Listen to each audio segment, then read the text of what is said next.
afternoon, good morning, good evening. Thank you, ladies and gentlemen, for joining us here on the Rumboyz Fantasy Network. Make sure that you hit that like button, subscribe to the channel, and most importantly, share the content. We greatly appreciate you guys sharing the content. The shares have been going through the roof lately. So much appreciated. Thank you for all the love and all the support. Help us turn this plaque right here into a silver play button. Look, I wouldn't just be the only one getting a silver play button, all right? Drop the mic, Taco, Gator, all those guys. David would all be getting a silver play button, as well as contributors here on the Rumboyz Fantasy Network. So it's not just a goal for me, it's a goal for all of us. So make sure you guys keep subscribing, liking, and sharing the content. This is Fantasy Football Friendly, the show where sometimes every take may or may not be super friendly, all right?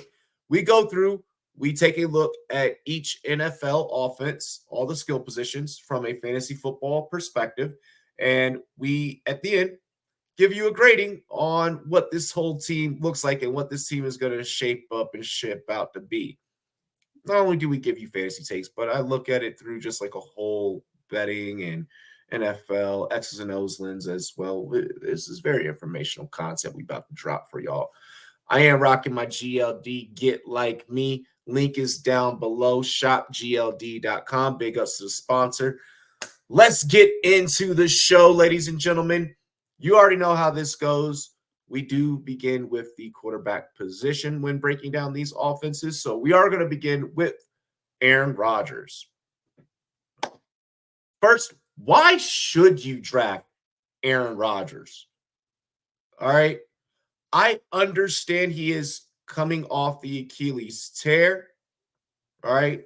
That Buffalo Bills defense, Leonard Floyd did a number on him last year. We're not going to talk about it. All right.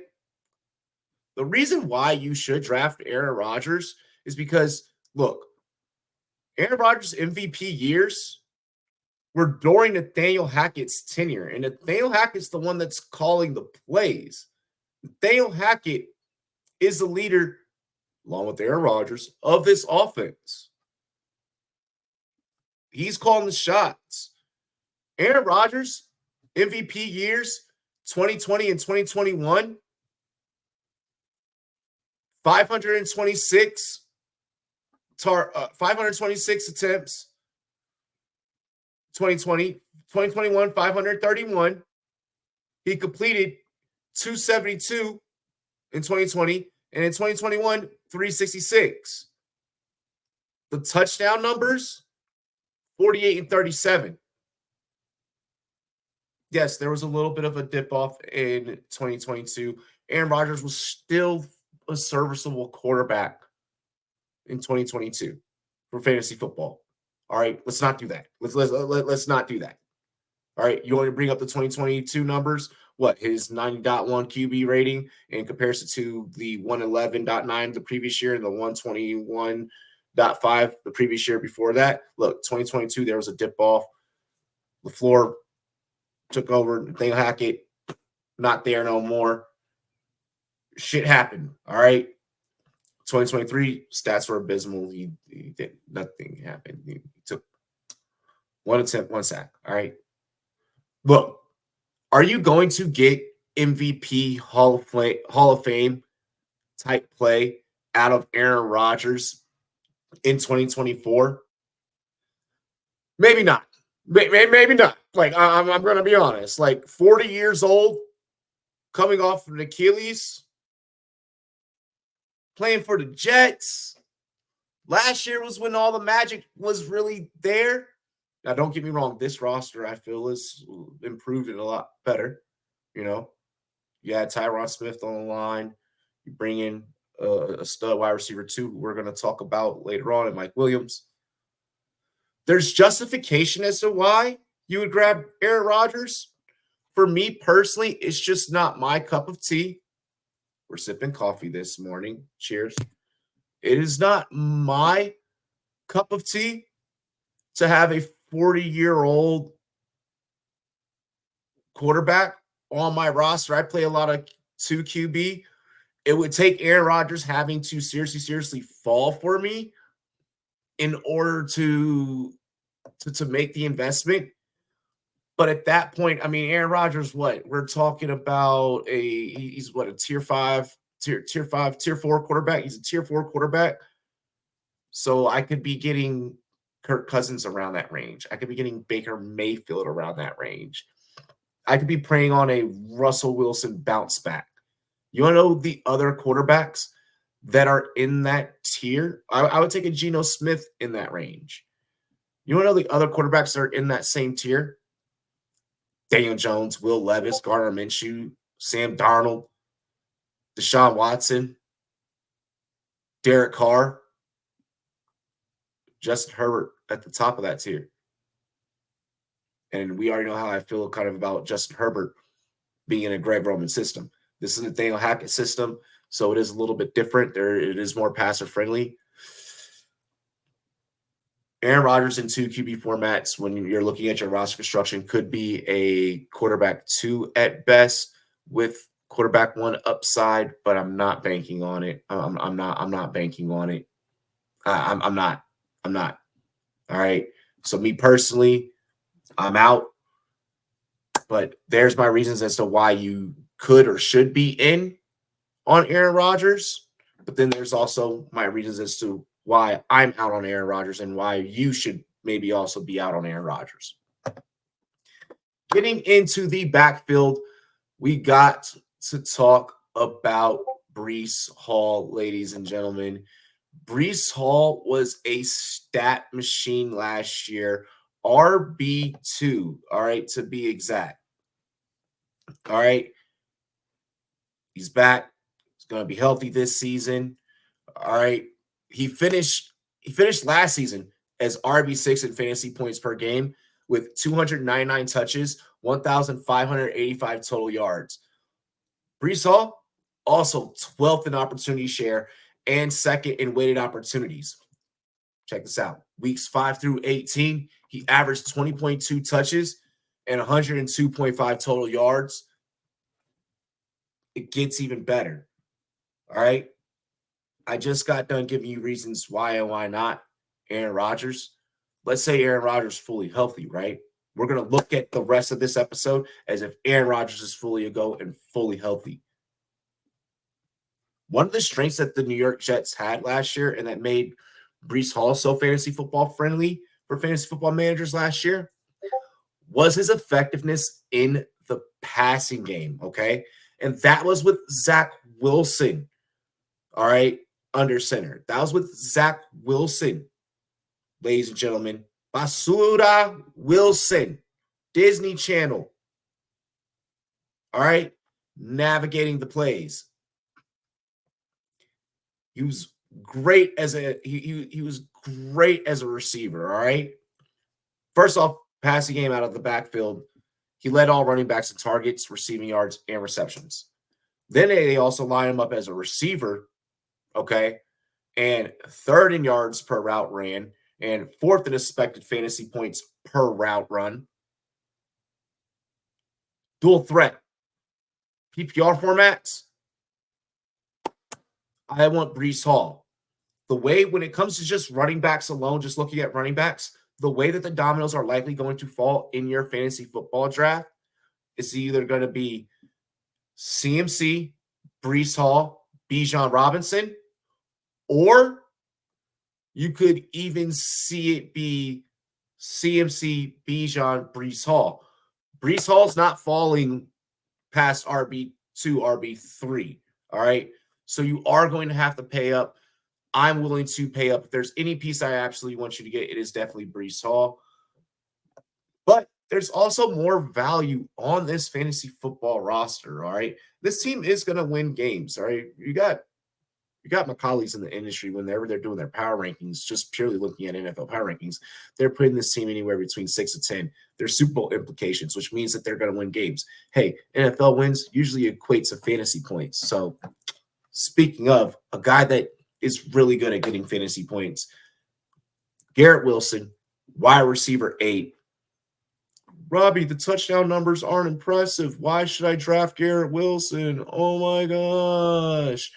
Bro, there's so many damn reasons why you should draft Garrett Wilson. All right. No matter what, the man is always going to be a top 12 fantasy wide receiver. He's always going to be a top 12 option. All right. Wide receiver 8 paired with QB 18, if healthy, it's super equitable for you to be able to stack that up in your drafts. I'm just going to first throw that out there. One thing that I do love is equitable stacks. All right. Almost it's a specialty of mine. All right. And this is one that I feel like you guys can get. 9th in target share at 27.1. First in air yard share at 45.8. 5th in first read share at 36.8. Again with Zach Wilson at the helm. It's going to be Aaron Rodgers. Those numbers should inflate. It's Garrett Wilson in the Nathaniel Hackett system with Aaron Rodgers. Come on, people. The Jets ranked 30th in adjusted completion percentage and 27th in catchable target rate. That's also going to be cleaned up. All right. In Garrett Wilson's previous 2 seasons, 1,103 yards, 1,042 yards. All right. 2022 and 2023. 4 touchdowns, 3 touchdowns. I understand that you weren't getting the touchdown upside. I expect that to greatly improve. Garrett Wilson could be fighting for a top 5 wide receiver conversation when we get to the end of the season and throughout the season. With the improvement at quarterback, with having a Hall of Famer at the helm, obviously Justin Jefferson, Jamar Chase, Amon-Ra St. Brown, Devontae Adams, A.J. Brown, CeeDee Lamb, like those guys are going to have something to say in the argument and in the conversation. But wide receiver 8, I'm with it. I wouldn't mind if this was your first wide receiver off the board. You're building or your team around. I have no qualms with that. Getting into the wide receiver 2 conversation. Before we actually tackle who the New York Jets wide receiver 2 is, I saw this weird report out of camp that not the guy they brought over in free agency, but the guy they've already had, who's a former Packer, there's a chance that he could be the wide receiver 2, all because of video displayed showing Garrett Wilson and Aaron Rodgers kind of getting into a tiff on the sidelines, all because this guy, Alan Lazard, was a recipient of a lot of receptions one day in practice. This is like maybe 2-3 days ago. Alan Lazard is not ranked. Alan Lazard is not ranked. There's going to be some guy in your draft that's going to be like, drafting Alan Lazard because he's super casual. All right. This guy's probably named Jenkins and he works in your accounting department at work and he just fucking ended up being in your league just because, and he's probably a Packers fan and he's like, oh, well, like Aaron Rodgers and, and then Alan Lazard, the connection. And he's going to see the freaking rap sheet tweets and the Sheffy tweets from that argument, and they're going to hear the backstory and say that it was about Alan Lazard, and then they're going to fucking take Alan Lazard. You don't be that guy. Alan Lazard may not even fucking make the team. All right? So stop with the Alan Lazard is the wide receiver 2 on this team. He's not even ranked. He's not even on the fantasy football radar. I think the best that I saw him ranked was wide receiver 112 or some shit. It's abysmal. It was bad. It's bad. It's bad. It's bad. It's bad. The real wide receiver 2 for the Jets is who they acquired from the Los Angeles Chargers. And that is no other than Mike Williams. All right. Mike Williams can jump out the gym with the best of them. All right. Mike Williams can separate with the best of them. I think that this could be a focal point? Does it maybe eat into Garrett Wilson a little bit just because of how talented Mike Williams is? Yes, yes. When he was with the Chargers, when Mike Williams was with the Chargers, overall, he ranked as a wide receiver 15 and wide receiver overall, he ranked as a wide receiver 15. Just in points per game, he was wide receiver 17. He's still going to want to get to get the ball. You know, he's like, hey, you're paying me 15 mil on this 1 year. Hook it up, Buttercup. This is also an improvement that this offense needs, and that Garrett Wilson also needs to help him be effective and take some of the coverage and some of the pressure off of him. I can see it where you're going to have Garrett Wilson weeks and you're having Mike Williams weeks. But I can see it where more so than not that you get more Garrett Wilson weeks. That's where some frustration could come into play with this offense. But I wouldn't mind grabbing Mike Williams. You need to be grabbing Mike Williams. He's going to be a great wide receiver too for you when you're talking about constructing your roster. Let's get into the tight end situation here. Tyler Conklin, really not much to say here. His best week in the 2023 season was against the Raiders, week 10, where he ended tight end 9. Other than that, he never finished above a tight end 15 last season. Consensus has him as a tight end 20. I have seen some of those that I respect very, very much. Shout out to Andrew Erickson. Shout out to Ryan Wormley. Saw them put tight end 15 and tight end 16. Look, if probably going to have to get Conks. We're talking about tight end premium. We're talking about 2 QB, which is what a lot of people are starting to kind of transition to and start playing. We're talking about PPR. Tyler Conklin, tight end 20. And if I could get an ROI of tight end 16, tight end 15, I'm with the shits. So honestly, I mean, you may have to grab him in like the 12th round, back in 12th, 13th. Maybe he falls, you know, depending on how sharp everyone in the room is. I wouldn't mind it. I wouldn't mind it at all. But I mean, that's obviously hoping for the ROI. If you don't spend a draft pick on Conks, I understand that as well too. I want to get into diamonds in the rough here. Look, I know I made jokes about Lazard. I mean, hell, maybe there's a chance that he's the 3. Who I really feel is going to be the wide receiver 3 in this offense. No, it's not Xavier Gibson. It is Malachi Corley. Malachi Corley, wide receiver 80. You're probably not getting Corley to like last 4 rounds of your draft. And that's really going to shape up to, again, how sharp everyone else is in the room. If you're drafting, or if you have like a player or 2 in your draft, a manager or 2 in your draft that's familiar with college, those last 4 rounds taking a dart throw at Corley could get a little bit tough. All right. Coming out of Western Kentucky, Corley was a beast. Was a beast and was consistent in his productivity. It just consistent in his productivity. Great yak monster.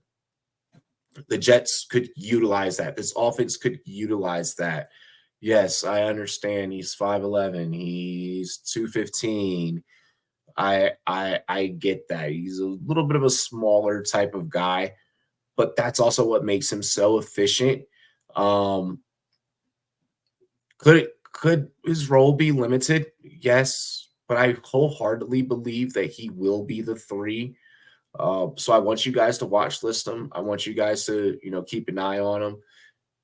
If he's there last 4 rounds, last 3 rounds, I want you guys to maybe take a dart throw on him. It could be worth it for sure. Some are saying be cautious, be wary, because, you know, Xavier Gibson's there, Al Lazard's there. I think that Corley makes this offense significantly better than either of the two. The other diamond in the rough that I want to talk about, because this offense does have two and can support two, and they are both rookies, is Braylon Allen. All right. So anyone that follows me on social media, I've posted about Braylon Allen before,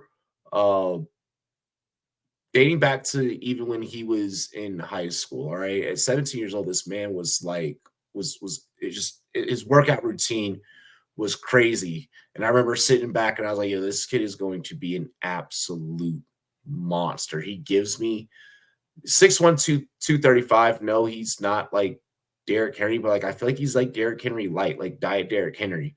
And I'm with that. And he's only 20, ladies and gentlemen. He is only 20. All right. Second highest career dominator rating from this draft class at 28%. All right. Let's see. In 2021, when he first got his starts at Wisconsin, nearly 1,300 yards, rushing for 12 TDs, 29% dominator rating then. 7 consecutive games with at least 100 yards as a Badger. My gosh, like the kid was a beast. The kid was an absolute monster. Okay.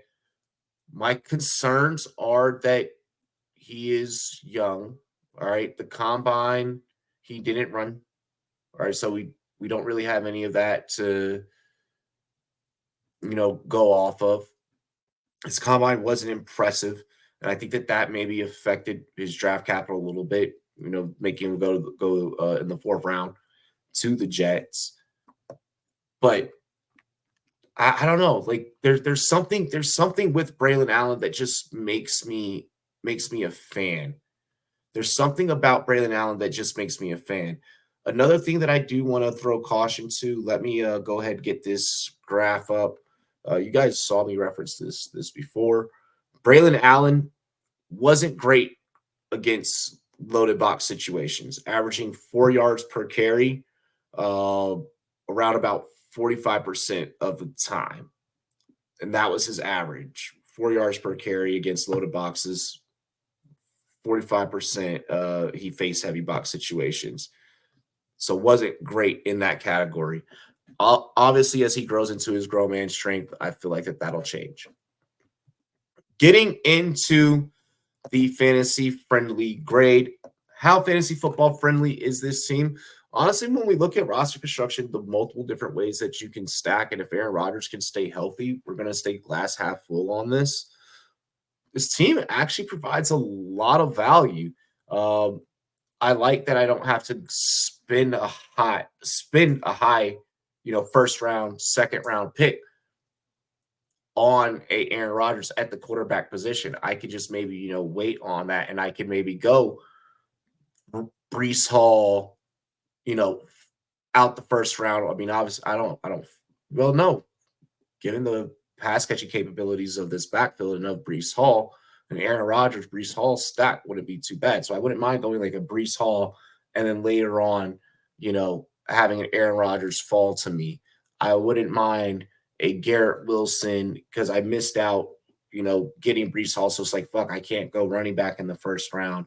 All right. Although the receivers are starting to go because everyone's starting to go receiver, or even second round going like Wilson and then going quarterback, first round Wilson, quarterback. Like, I don't mind that, Rodgers in like the third, Rodgers in the fourth. You don't need to reach one in the third, but I don't mind that kind of a strategy at all. I don't mind a, Rodgers in like the 4th or 5th round, grabbing Mike Williams later. Conklin, if there's upside, if Rodgers is healthy. Malachi Corley, hopefully he eventually comes into his own. Braylon Allen, a diamond in the rough. Al Lazard, you're not relevant in terms of this offense. B-. If everything is right with Rodgers, we're going to try and bring back the magic from last year that was around this team and the hype last year and the aura last year that was around this team, it feels like they don't have as much aura right now. Feels like the injuries got sucked a lot of that away. This team has talent. Tyron Smith on the front line, like, I like this. I like this. I like what's happening. Salah, show some fucking leadership. All right? B- on the New York Jets, ladies and gentlemen. I like it so long as Rodgers is healthy. If Rodgers can stay healthy, this grade should be suffice. It's your boy, RumboyzRobbie. I greatly appreciate all of you guys. Cheers to me. Cheers to you. All the Rumboys and girls want to do. Like, comment, subscribe. Be on the lookout for more content coming soon. Check out the shorts. We out of here. Dilly dilly, y'all.